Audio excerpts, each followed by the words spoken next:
Hola, ¿cómo están? ¿Qué dicen? ¿Cómo les va? Bueno, en esta videoclase vamos a trabajar sobre el tema de la motricidad, tema que está en la unidad transversal número uno.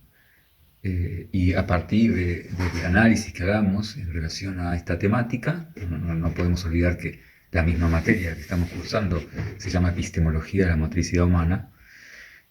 Vamos a tratar, intentar de establecer algunas relaciones en función de algunas otras lecturas que ya venimos haciendo, todo el tema de la corporalidad y de los aportes que nos hizo David Le Breton sobre todo, y algunas cuestiones que ha tocado el enfoque de Norbert Elias, cuando nos habla de el nivel o la dimensión humano-social que requiere todo análisis de lo humano, y algunas cuestiones que podamos establecer en relación a la temática de la epistemología como disciplina que intenta pensar cómo se produce el conocimiento y cómo vamos pensando ciertas temáticas, en este caso dentro del ámbito de las actividades físicas, como puede ser el tema de la motricidad.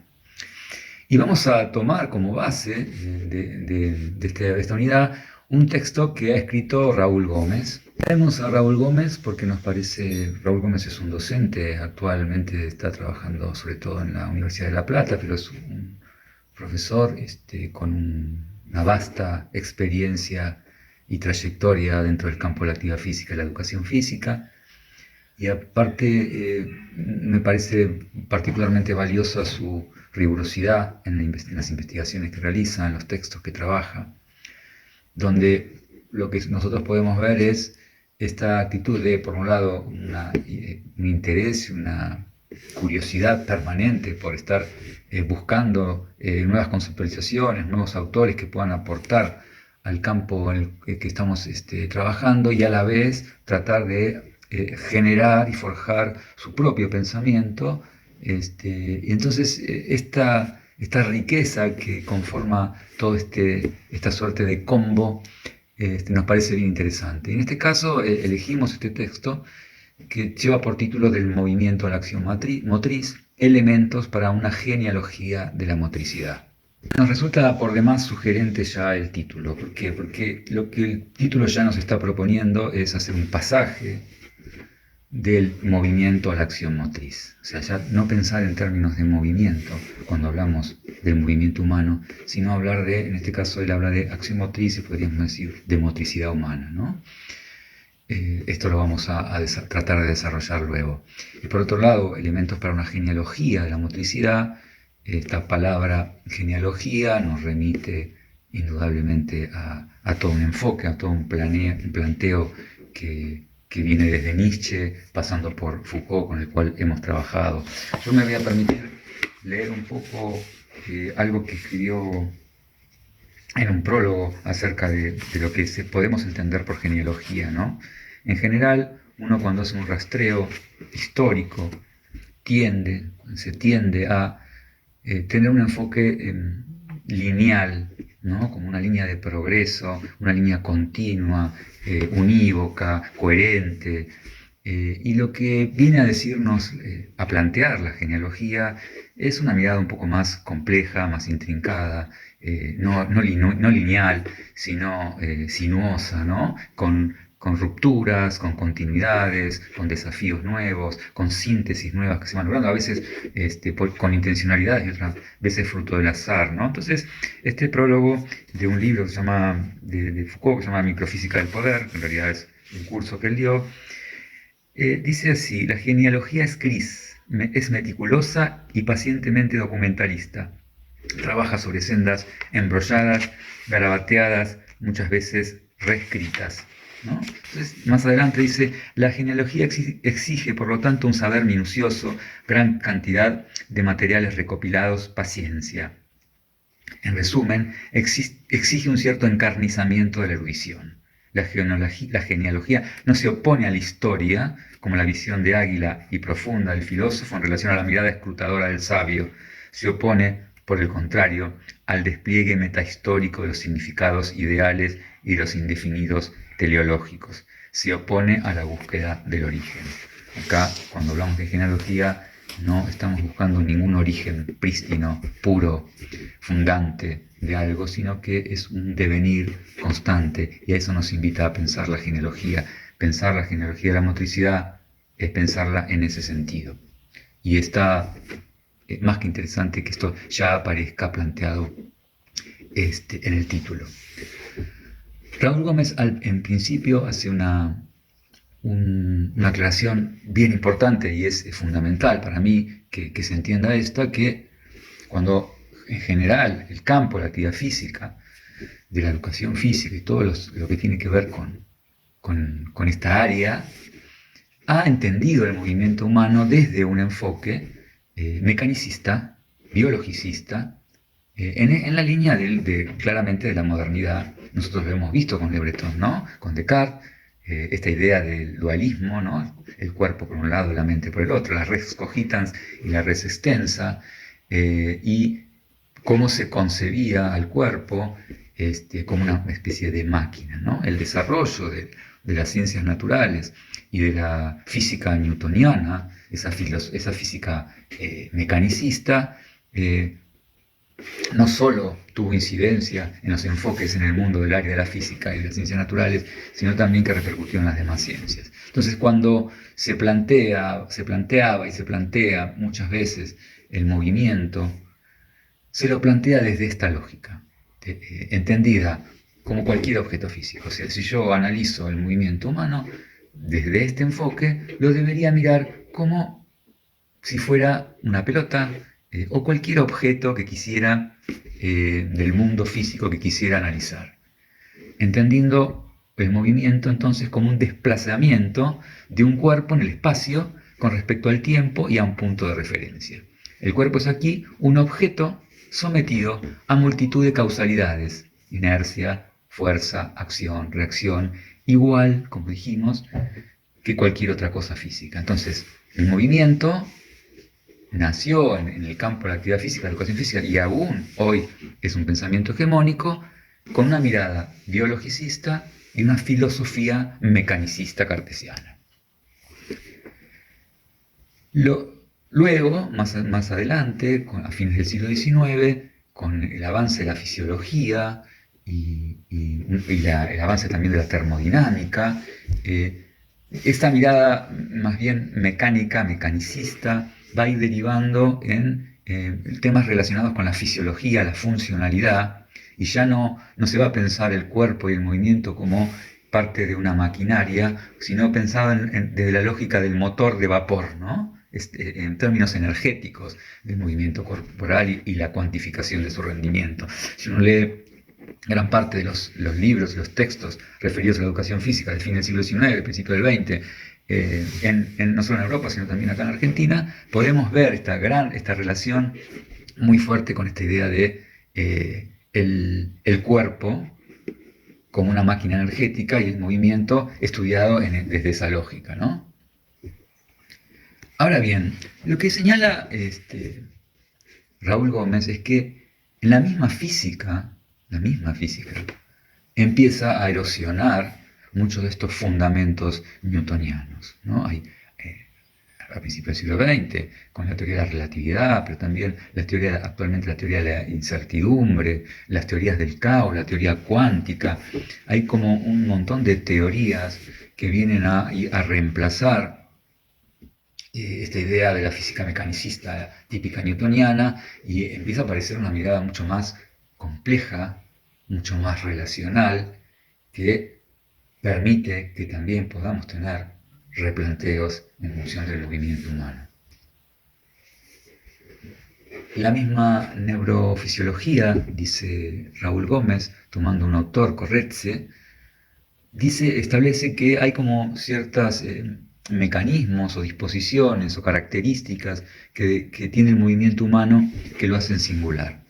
Que tiene que ver sobre todo con esta diferenciación, con este movimiento instintivo de cualquier animal, ¿no? Que en general, como hemos visto con Cassirer, tiene un círculo funcional en donde el aparato receptor y las características del aparato receptor y el efector están íntimamente ligados, y hay como una respuesta cuasi automática, refleja, mecánica al estímulo, sin ningún tipo de mediación, podemos ver en el movimiento humano, al cual empezaremos a llamar a la motricidad humana para diferenciarlo de ese otro tipo de movimiento, que hay un carácter mucho más integral, mucho más de conjunto, de síntesis, mucho más complejo por otro lado, que nos permite pensar desde otros enfoques, ¿no? Corretze dice que, por un lado, podemos decir que el movimiento humano tiene un carácter funcional, que tiene que ver con lo que él llama la equivalencia motriz, ¿no? El movimiento se organiza en cualquiera de los niveles como un mecanismo capaz de generar el mismo efecto a través de diferentes respuestas. Este es el concepto de equivalencia motriz. Si algún sector del cerebro, parte del cerebro, se ve por algún accidente, por alguna lesión, averiado, el cerebro va a redistribuir o reorganizar de manera de poder dar la misma respuesta, integrando y haciendo un trabajo de equivalencia que permita eso. Ahí lo que se ve es esta idea de trabajo de conjunto y trabajo funcional. Por otro lado, íntimamente relacionado con esto, hablamos de una función integrativa del movimiento. Aún el movimiento más simple, humano, remite a un tratamiento complejo de muchas informaciones. La propia médula espinal tiene propiedades integrativas, nos va a decir Corretze. Acá es donde otra vez pensemos en el sujeto, no como un sujeto que recibe y responde mecánicamente, sino que es un sujeto activo que organiza la información, la múltiple información, y da respuesta de una manera integral y sintética, ¿no? Recordemos un poco cuando vimos a Kant, y Kant hablaba un poco de ese sujeto que, lejos de ser pasivo y que toma la experiencia, el dato empírico de manera absolutamente receptiva, pasiva, es un sujeto que organiza esa realidad, le da una cierta organización a partir de, Kant va a decir, de ciertas categorías a priori, pero lo que queda claro que el sujeto no toma el dato exterior de manera automática o refleja, sino que la va a organizar y la va a integrar. Por otro lado, otra característica que podemos ver es el tema de la plasticidad por adquisición. Esta idea de la posibilidad del aprendizaje motor, ¿no? El comportamiento motriz no solo remite a una adaptación del organismo al contexto, sino también tiene que ver con un pasado de experiencias motoras con las cuales nos vamos apropiando y con las cuales nos va a permitir ir dando respuestas a las próximas estimulaciones que tengamos. Nosotros enfrentamos el mundo físico y social también con todo un pasado que conforma un bagaje de información y de organización que nos va a permitir dar respuestas. Otra característica es la velocidad y precisión que se va logrando y que tiene que ver con esta cualidad integradora, ¿no? El movimiento humano tiende a producir un máximo de efectos en el mínimo tiempo. Hay otra de las características que es seguramente la más significativa, o por lo menos a mí la que me parece más interesante, que nos plantea la neurofisiología, es esta capacidad del ser humano de no solo cotejar lo que va haciendo a través de lo que llamamos el feedback, sino también con la intencionalidad y el proyecto motor que va dirigiendo la acción motriz. Nosotros estamos cotejando, ahí hay ciertos equipamientos que tiene nuestro aparato neurofisiológico, que tiene que ver con la copia de deferencia, que está siempre tomando la información de lo que va sucediendo y evaluándolo en función de esa intencionalidad, ese proyecto, y esto es interesante entenderlo, que es el que dirige la acción motora. La acción motora siempre tiene como direccionalidad ese proyecto, esa intención que yo estoy poniendo. Y entonces esto nos permite en principio hacer una primera distinción entre lo que sería el movimiento pasivo y el movimiento activo, ¿no? El movimiento pasivo, que no es un movimiento que sea parte de las preocupaciones del área de la actividad física y de la educación física, es ese movimiento que tiene que ver con un desplazamiento que resulta de una fuerza exterior aplicada a un sujeto. esta fuerza exterior de alguna manera nos hace que nos movamos, pero nosotros no somos sujetos activos, sino ahí lo podemos entender de la misma manera que cualquier objeto. Y es interesante, más que interesante, lo que plantea Raúl Gómez en cuanto a que esta fuerza exterior, en el caso del hombre, no solo puede ser una fuerza de naturaleza física, sino también simbólica, ¿no? Como podemos a veces respondemos a ciertos estímulos que nos hacen que automáticamente respondamos de una determinada manera. Y ciertamente, además de ese movimiento pasivo, aparece esto que es lo que nos compete a nosotros, que es este movimiento activo. El movimiento activo habla de un sujeto activo, un sujeto intencional, un sujeto que siempre está actuando con un proyecto, con una intencionalidad, con un sentido. Dice Raúl Gómez, el comportamiento es consecuencia de una organización neuromuscular desencadenada a partir de deseos y motivaciones, situadas de un modo general en el circuito límbico hipotalámico, lo que da lugar a la llamada concepción centroencefálica del comportamiento. Hay como un comportamiento que tiene que ver con un área del cerebro diferente a la frontal, que tiene que ver con una actividad del movimiento mucho más pasiva, ¿no? Acá está metido este sujeto activo del cual hablábamos, este sujeto intencional. Más adelante, y en este sentido con muchas relaciones con lo que hemos visto con Le Breton, Raúl Gómez nos habla de este dualismo moderno del cuerpo que va a incidir también en la manera de pensar la motricidad, ¿no es cierto? Nosotros habíamos visto con Le Breton cómo la dualidad la podemos rastrear ya desde Platón, desde esta frase famosa, el cuerpo como la cárcel del alma, y esta mirada de la idea como la fundante, que los sentidos son meras apariencias, y esto como es tomado luego por el cristianismo y lo hace suyo, y de alguna manera coloca el cuerpo como el lugar más animal, el lugar del pecado, el lugar ese cuerpo que hay que controlar, y la parte superior es el espíritu o el alma o la mente, que es la parte que nos acerca a nuestra faz más cercana a Dios, y cómo la modernidad después con Descartes también va a fundamentar todo ese enfoque dualista de la res extensa y la res cogitans. A la vez, Raúl Gómez señala que en Alemania, en el siglo XIII, aparece la palabra Körper, remitiendo a ese cuerpo objeto, a ese cuerpo máquina, a ese cuerpo anatómico, ¿no?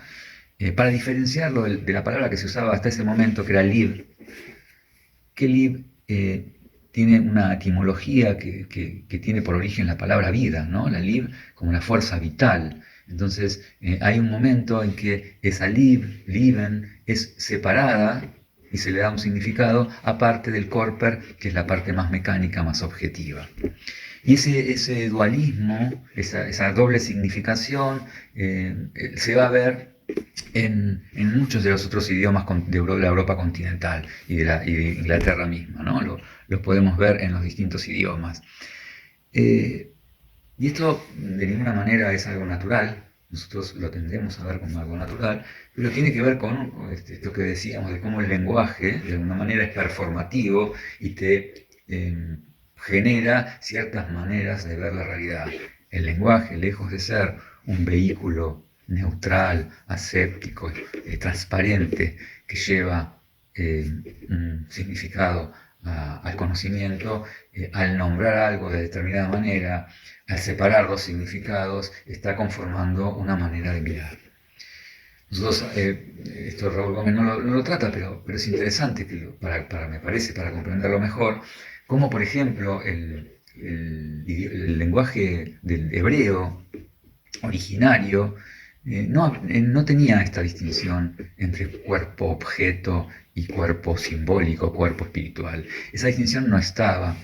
Es más, cuando el Antiguo Testamento, la llamada el Pentateuco, la Torá, son traducidas al griego, que es como después se van a conocer, después al latín, ahí se produce ese pasaje en donde se empieza a separar estos dos significados. Está claro entonces que hay dos cosas que son bien distintas. Una es moverse, en donde hay un sujeto activo que se mueve, un sujeto activo con una intencionalidad, y ser movido, en el cual uno es un cuerpo pasivo que está desplazándose, moviendo en función de acciones externas, ya sea físicas o simbólicas, en las cuales hay casi una respuesta automática. Aunque en general en el tema del movimiento humano pareciera que no es tan así. Lo que dice Raúl Gómez es que el movimiento ya no se interpreta como la reacción de un elemento efector frente a condiciones ambientales compuestas por estímulos que lo preexisten, un movimiento automático, instintivo, del cual también nos hablaba Cassirer, sino, y sobre todo, como una disponibilidad abierta a series de estímulos desprovistos de significación objetiva, justamente significados por la imaginación del sujeto en función de un proyecto. Estamos en la distinción entre el movimiento activo y movimiento pasivo. Claro, es donde vemos otra vez lo que nos plantea Cassirer de este mundo simbólico, de este mundo significado, de este mundo intencional que está mediando entre el ser humano y el mundo, ¿no? Habíamos dicho, ¿no?, que en los animales había como una relación directa entre el estímulo y la respuesta. Es una respuesta inmediata y necesariamente tiene que pasar lo que la respuesta tiene que ser automáticamente siempre una. En el caso del hombre, mediado por todo este aparato simbólico, significado, hay una mediación. Y entonces ese movimiento ya no es un movimiento automático, sino que se establece una relación siempre con un proyecto, con una intención. Entonces, aquí la motricidad humana ya no se refiere solo a los aspectos mecánicos del desplazamiento corporal y su representación en el orden de la sensación kinestésica, que sería el ser movido, sino sobre todo a las significaciones que producen y son producidas por el sujeto y por el comportamiento motor, lo que sería el moverse, el ser humano, el sujeto, moviéndose con sentido y con intencionalidad, con deseos y con motivaciones. Por eso es necesario que pensemos esta idea de hombre siempre en situación, esta idea de intencionalidad. ¿Sí? Y ahí ya se diluye esta idea de movimiento pensado en términos de física newtoniana, de espacio-tiempo geométrico. El espacio en el que nos movemos no es una espacialidad de posición que está determinada por coordenadas que ocurren, que están ahí afuera, sino que es una espacialidad de situación. Yo creo una espacialidad en función de la situación que estoy viviendo y en función de la intencionalidad que estoy estableciendo. O sea, la situación está creada por mi intencionalidad. Voy a leer en ese sentido un pequeño párrafo de Pierre Bourdieu, autor con el que también trabajamos, para dar cuenta de este movimiento, esta motricidad intencional y significada. Él lo toma con un jugador en el campo de fútbol y dice así: para el jugador en acción, el campo de fútbol no es un objeto, esto es, el término ideal que puede dar lugar a una indefinida multiplicidad de perspectivas y permanecer idéntico bajo sus aparentes transformaciones. Está saturado de líneas de fuerza y está articulado en sectores que reclaman un cierto modo de acción y que inician y guían la acción como si el jugador fuera inconsciente de ello. El campo mismo no le es dado, sino que se presenta como el término inmanente de sus intenciones prácticas. El jugador deviene uno con él y siente la dirección del gol, por ejemplo, de manera tan inmediata como los planos vertical y horizontal de su propio cuerpo.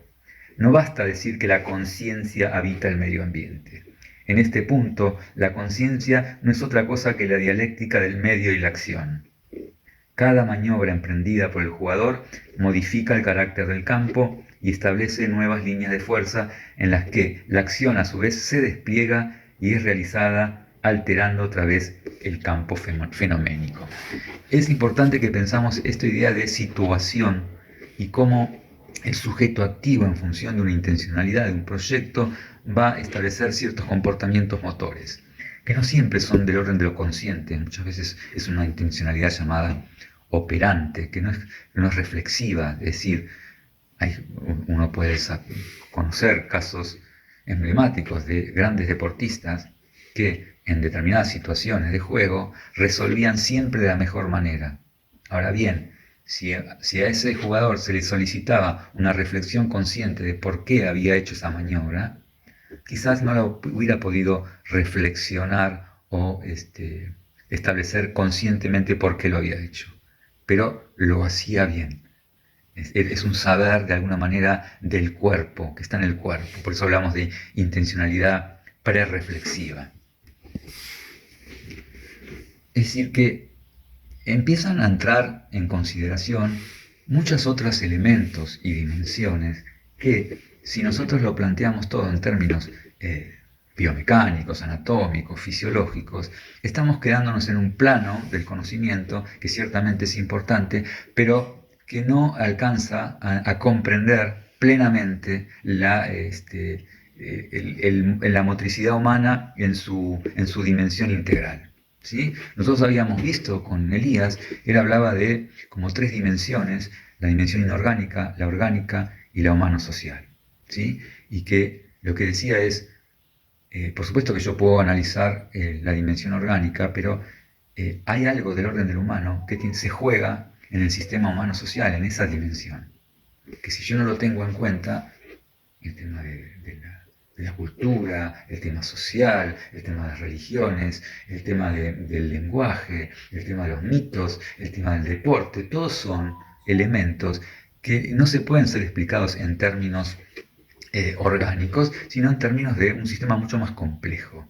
Y esto no quiere decir que la dimensión humano-social no abarque también lo orgánico y lo inorgánico, pero lo pone en una estructura de una complejidad mucho mayor.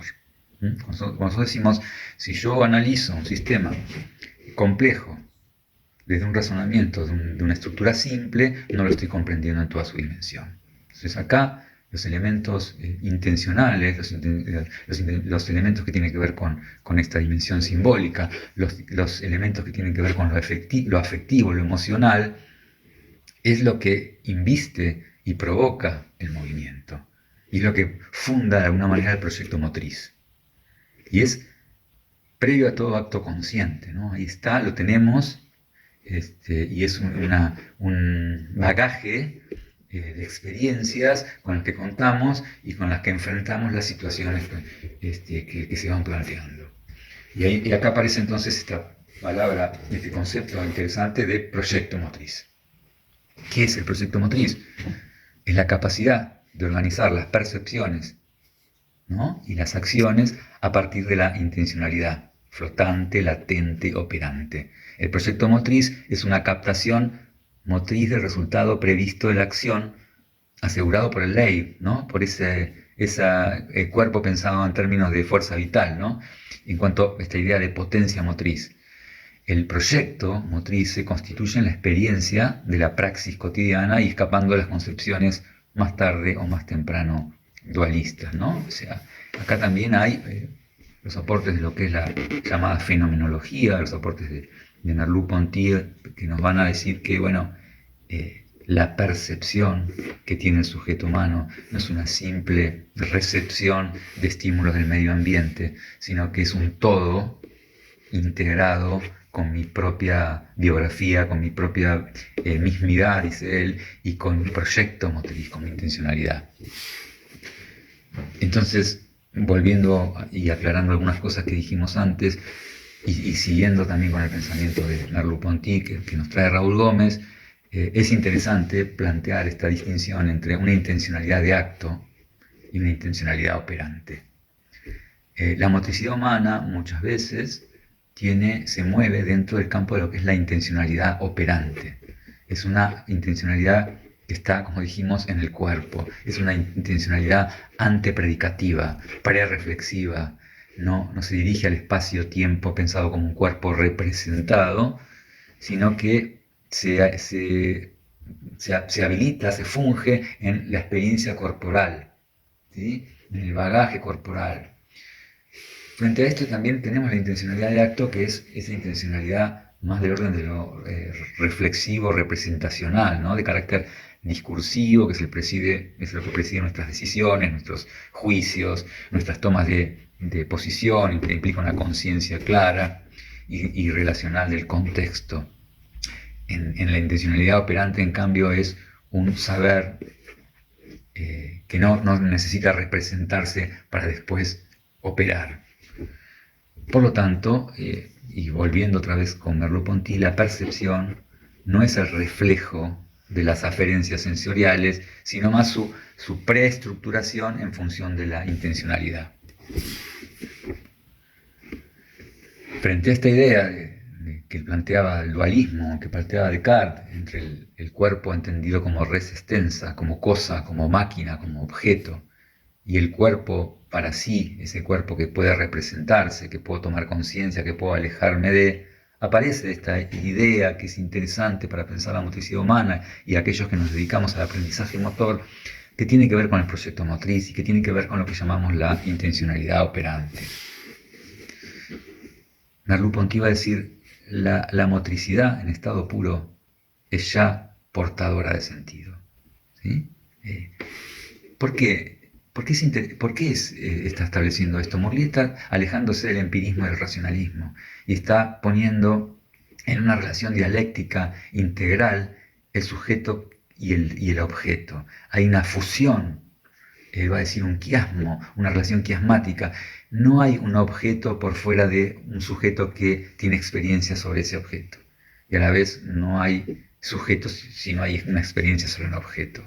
Ahí hay una relación dialéctica, integral, y cuando yo me muevo, esa motricidad en estado puro, como dice Morley, ya tiene un sentido, ya tiene una intencionalidad, ya tengo una manera de mirar en función de mi intencionalidad.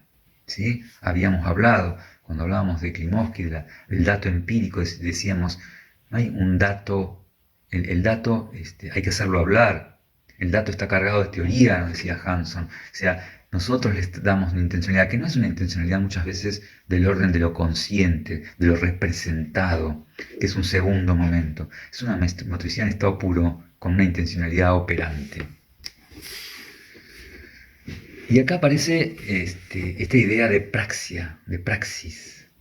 Y acá nos va a traer Raúl Gómez a la praxiología motriz, ciencia que funda un autor francés, Pierre Parlevas, hacia la década del 60, en donde él intenta establecer una ley, una ciencia de acción motriz, ¿no? Él dice, yo quiero establecer una ciencia que tenga como objeto la acción motriz, que sea de alguna manera la que nos permita ser la base para el estudio de la actividad física, de la educación física.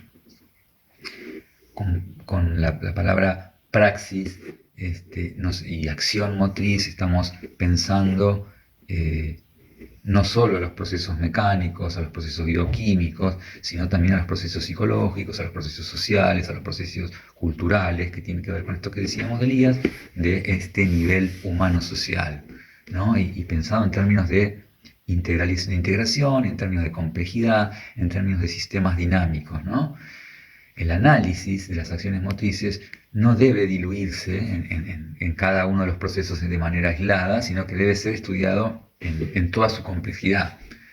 La pertinencia, dice Raúl Gómez, disciplinar del campo de las acciones motrices está definido y demarcado por el conjunto de situaciones cuya resolución requiere el alcance de un objetivo estrictamente motriz. Parlevas, quien es, como dijéramos, el que funda esta ciencia de la praxeología motriz, está enmarcada dentro de un pensamiento francés de la época que tiene que ver mucho con el estructuralismo, ¿no? El estructuralismo hemos visto también que tiene que ver con una mirada relacional, una mirada de la estructura, de cómo la estructura generalmente hay que mirar no solo los elementos que componen una estructura, sino las relaciones que se dan en esa en esa estructura para comprender, ¿no? Entonces, cuando nosotros vemos un determinado juego, un determinado deporte, para comprenderlo, tenemos que entenderlo, entender su lógica estructural, lo que Parleva llama su lógica interna, ¿no? La lógica interna de un juego, de un deporte, es la que va a determinar después las técnicas, eh, discutiendo mucho con las miradas analíticas, tecnicistas del aprendizaje motor, lo que está diciendo Parlevas es que es necesario desarrollar la acción motriz en función de las situaciones que la estructura va estableciendo, ¿no? Entonces, ahí hay una relación entre la estructura y el agente entendido como el jugador, pongámoslo en esos términos, ¿no? Esta idea de enfoque relacional. Esta idea permite superar tanto las miradas subjetivistas, ¿no? Esta idea de son las acciones del sujeto las que provocan la estructura del social, o sea, esta idea del individualismo, ¿no? El subjetivismo, como las miradas más estructuralistas deterministas. Es la estructura de lo social lo que determina el comportamiento de los agentes. Lo que se pretende, Raúl Gómez, es salir un poquito de esta dicotomía estructura-agente y ver cómo, por un lado, está la situación motora determinada por la estructura que se establece, y por otro lado hay un agente que va a tener determinadas conductas en función de la lógica interna del juego, de la estructura, pero también de su propia biografía, de sus propias experiencias, de lo que la sociedad y la cultura establecen como parámetros. Entonces, lo biográfico y lo estructural van a generar una cierta relación, ¿no es cierto? Cuando plantea Parlevas esta ciencia de la acción motriz, él va a decir que la acción motriz es el proceso a través del cual un sujeto o varios sujetos realizan una conducta motriz en una determinada situación motriz, con una cierta intencionalidad. Acá aparecen estas tres palabras, estos tres conceptos que son centrales. Por un lado, la acción motriz, que se puede estudiar formalmente. Por otro lado está la situación motriz, que va a determinar ciertas conductas, y a la vez la conducta motriz, que es la acción concreta que la gente va a realizar en función de esa situación. Cuando pensamos esto, estamos replanteando muchas maneras de entrenamiento, muchas maneras de aprendizaje y desarrollo motor que tenían esta idea, primero mecanicista, del gesto técnico, y después una mirada aislada, que aislaba las habilidades motoras técnicas y luego las llevaba al juego o a la situación para aplicarlo. Acá lo que plantea Parlevas y plantea esta idea del aprendizaje motor es que las conductas motoras, los gestos motores, las habilidades motores se deben desarrollar y se deben aprender en las situaciones en que se generan. Si lo sacás la estructura, ya no tiene sentido lo que está haciendo y va a perder la lógica interna del juego. Por supuesto que toda conducta motriz tiene aspectos que son observables, ¿no? Que tiene que ver con el desplazamiento corporal, la quietud, y eso es fácilmente observable, pero también tiene datos que son inobservables, que tiene que ver con esto, con la intencionalidad, con el proyecto que está puesto en juego cuando tengo determinada conducta, con el determinado procesamiento cognitivo o motor que yo estoy estableciendo, que no es del orden de lo observable. Y en función de esta análisis formal, que serían las acciones motrices, podemos, en función del sentido que se les da, podemos distinguir 5 que nos marca Raúl Gómez, que son, por un lado, aquellas acciones motrices aprensivas, que tienen que ver con lo relacionado con el conocimiento y la exploración del propio cuerpo, la parte de internalización, de apropiación del conocimiento del propio cuerpo. Hay otras acciones motrices que el sentido está dado más en el dominio, en la adaptación al medio físico, él las llama transitivas. Después están esas acciones motrices fundamentalmente lúdicas, donde están movilizadas en general para la diversión, para la recreación, para la creatividad, la potencia imaginativa. Luego están aquellas acciones motrices expresivas que están originadas o que las mueve esta idea, esta intencionalidad de comunicación de tipo corporal, de tipo gestual, de tipo no verbal. Y por último, las relacionadas con lo agonal, con lo deportivo, ¿no? Con la tendencia al duelo, a la competencia. Te va a señalar Raúl Gómez que a mí me resulta sumamente interesante y acá hay planteos que tienen que ver con la mirada del construccionismo social, planteos de Vygotsky que tienen que ver con este desarrollo humano-social que también planteaba Elías, ¿no? Y él dice que la motricidad, la habilidad motora, no nace estrictamente con la liberación de la mano, producto de la bipedestación, que sería lo que tiene que ver con el desarrollo filogenético, ¿no?, de la especie, sino esta habilidad motora, producto de la corticalización, es simultánea al desarrollo de la comunicación, de la acción social, de la acción colectiva estratégica, ¿no? Que tiene que ver, que se da entre los 30 y 50.000 años, cuando aparece el Homo sapiens, pudiendo establecer estrategias de caza colectiva para los cuales necesita formas de comunicación, formas de estrategias colectivas que van a dar lugar a ese tipo de habilidad motora superior, ¿no? Esta tesis, dice Raúl Gómez, que es solidaria con la mirada del construccionismo social, esto que hablábamos de los planteos de Vygotsky, de donde podría afirmarse que la mente y la conducta motriz no es algo que está en los sujetos, sino que está entre los sujetos. Planteo poner en lo social la génesis de la habilidad motora, así como el desarrollo de los procesos superiores de la inteligencia. Vygotsky va a decir que está a través de la mediación social. Acá lo que va a plantear Raúl Gómez, siguiendo estas fundamentaciones, es que la motricidad también es producto de esa estructura, ese ambiente, ese medio social que lo posibilita. Esta hipótesis, dice, se sostiene también desde la perspectiva de la cognición distribuida, que subraya el origen social de la mente y por tanto de la motricidad voluntaria. Es decir, que nosotros podemos establecer un plano subjetivo, un nivel funcional, instrumental, pero además el concepto de motricidad ya no se refiere únicamente al potencial motriz en cuanto sistema organizador de respuestas motrices, sino y sobre todo al potencial significativo y significante que la motricidad tiene en cuenta en cuanto a expresión de la vida de un sujeto. Por eso es necesario pensar en términos de plano situacional, plano estructural, ¿sí?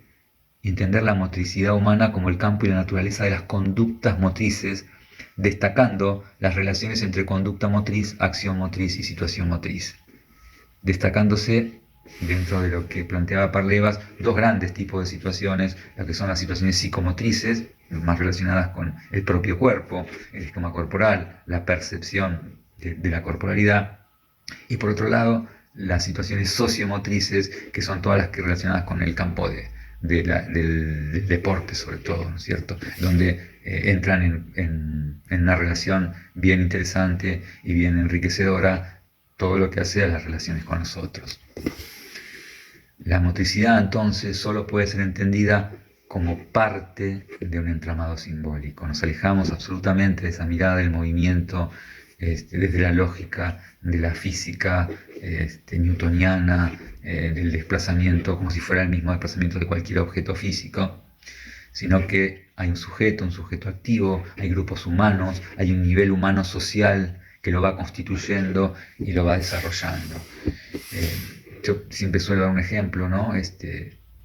Que por ejemplo en Santa Fe salgan una gran cantidad de jugadores de fútbol con una gran capacidad para ese deporte, o en Bahía Blanca hayan salido tantos jugadores de básquet de nivel internacional, de elite, o que en Jamaica haya una elite de velocistas, que en una isla tan pequeña tenga los mejores velocistas del mundo, o en África los mejores fondistas. No puede explicarse solamente en términos filogenéticos, en términos genéticos, en términos de fibras rápidas o fibras lentas, sino que hay toda una serie de elementos, de dimensiones No es que estoy diciendo que no sea un factor a tener en cuenta, pero hay una serie de factores sociales, culturales, históricos, que hacen que un Messi nazca en Santa Fe, que un Ginóbili nazca en Bahía Blanca o que un Usain Bolt nazca en Jamaica. Si no entendemos eso, creo que nos estamos dando cuenta de la complejidad del mundo del humano. Entonces, siguiendo estos razonamientos, esta línea que nos propone Parlevas, la acción motriz, en la acción motriz podríamos distinguir, por un lado, la parte estructural, lo que podríamos llamar la lógica interna, en el caso de un juego, de un deporte, nosotros podríamos ver que hay una lógica estructural que está determinada por las reglas del juego, por las dimensiones del campo, por la cantidad de jugadores contrarios y compañeros, una serie de elementos que conforman una cierta estructura que no se puede modificar, está claro, que se determina como dentro de la cual uno debe desempeñarse, uno y cada uno, ¿no es cierto? Esa sería lo que llamamos la lógica interna, y es la que determina una determinada situación motriz. ¿Mm? Por otro lado, tenemos la conducta motriz. Es la parte en la cual cada jugador, cada agente establece una determinada conducta, que no es una conducta aislada y que no la podemos mirar de manera aislada o analizar de manera aislada como solía hacerse en el campo del entrenamiento y el aprendizaje motor, sino que lo que nos propone Parlevas es analizar esa conducta motriz en función de la situación motora. O sea, la conducta motora está de alguna manera determinada por un estilo subjetivo de quien juega, pero que a la vez no está solo, sino que está inmerso en una determinada situación motriz. Por eso Parlevas va a decir que la acción motriz es el proceso a través de la cual se produce un individuo o varios producen una determinada conducta motriz en una situación motriz puntual. Y esto tendría que ver con lo que llamamos la lógica interna del juego, y es ahí donde se realiza la conducta. A la vez, y esto me parece que es el aporte que nos hace Gómez, en hacer hincapié también en la lógica externa del juego, o de la acción motora.